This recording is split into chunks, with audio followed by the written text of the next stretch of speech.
আজ দেশের বেশ কিছু অঞ্চলে বৃষ্টির সঙ্গে অস্থায়ীভাবে ঝোড়ো হাওয়া বয়ে যেতে পারে।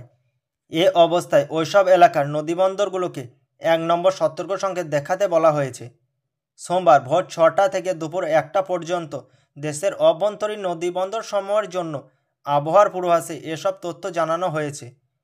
পূর্বাভাসে বলা হয়েছে, ঢাকা, ময়মনসিংহ, টাঙ্গাইল, খুলনা, বরিশাল, পটুয়াখালী, নোয়াখালী, কুমিল্লা, চট্টগ্রাম এবং কক্সবাজার অঞ্চলসমূহের উপর দিয়ে দক্ষিণ বা দক্ষিণ পশ্চিম দিক থেকে ঘন্টায় ৪৫ থেকে ৬০ কিলোমিটার বেগে বৃষ্টি বা বজ্রসহ অস্থায়ীভাবে ঝোড়ো হাওয়া বয়ে যেতে পারে।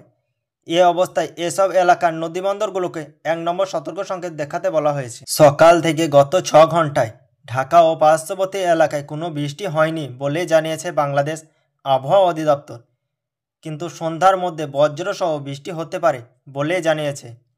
সোমবার আবহাওয়া অধিদপ্তরের দুপুর ১টা থেকে পরবর্তী ৬ ঘন্টার জন্য ঢাকা ও পার্শ্ববর্তী এলাকার আবহাওয়ার পূর্বাভাসে এ কথা জানানো হয়।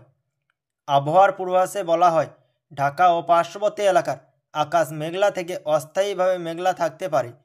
এ সময়ে বৃষ্টি বা বজ্রসহ বৃষ্টি হতে পারে, কিন্তু দিনের তাপমাত্রা ২ ডিগ্রি সেলসিয়াস পর্যন্ত বাড়তে পারে। এছাড়া দক্ষিণ পূর্ব বা দক্ষিণ দিক থেকে ঘন্টায় ১০ থেকে ১৫ কিলোমিটার বেগে ঝোড়ো বাতাস বয়ে যেতে পারে। এদিকে দুপুর ১২টায় ঢাকা ও পার্শ্ববর্তী এলাকায় তাপমাত্রা ছিল ৩১.৮ ডিগ্রি সেলসিয়াস, আর্দ্রতা ছিল ৫৬%। এছাড়া গতকালের সর্বোচ্চ তাপমাত্রা ছিল ২৮.১ ডিগ্রি সেলসিয়াস। আজকে সর্বনিম্ন তাপমাত্রা ২৪.৮ ডিগ্রি সেলসিয়াস। সূর্যাস্ত যাবে সন্ধ্যা ৬টা ৩ মিনিট।